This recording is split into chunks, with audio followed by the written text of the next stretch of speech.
Pessoal, como complemento do vídeo outro que eu falei a respeito de operante discriminado, nesse aqui eu quero chamar a atenção para alguns detalhes. Eu vou reproduzir aqui a unidade mínima, que a gente chama de operante, que é o agir que produz efeitos.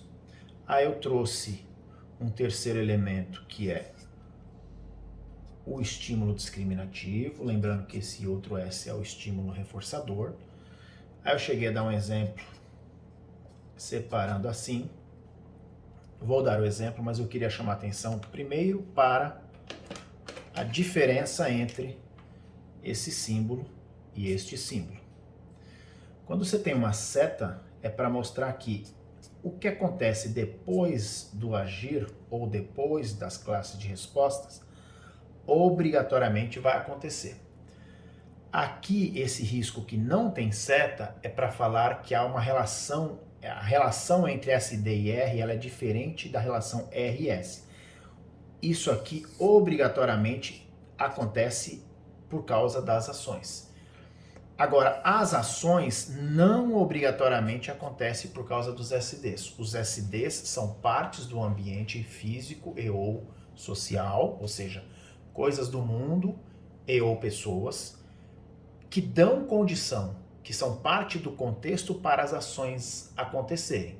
Então, no exemplo que eu falei, diante de torneira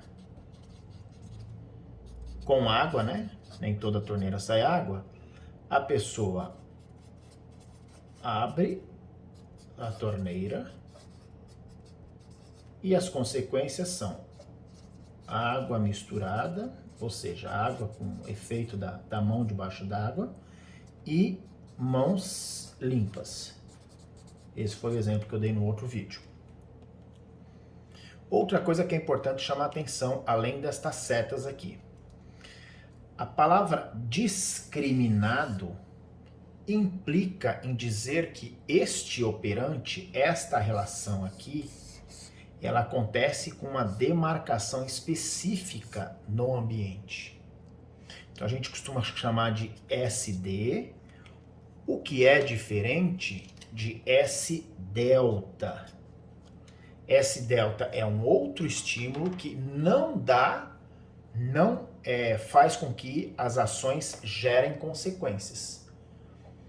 Ou seja, são outras partes do mundo que, se a pessoa agir da mesma maneira, ela não produz consequências. Neste exemplo aqui, a pessoa agiu diante de torneira e produziu água e lavou as mãos. Mas ela pode estar diante de uma torneira, vamos dizer assim, ó, com algum problema, que eu vou chamar de quebrada. Então ela vai fazer a mesma ação, só que ela não terá as mesmas consequências. Uma torneira quebrada não produz água. Se ela está diante de duas torneiras, torneira 1 foi lá, abriu e saiu água, lavou as mãos. Torneira 2 abriu e não saiu água, com o tempo, a própria ação de mexer nesta torneira não acontece.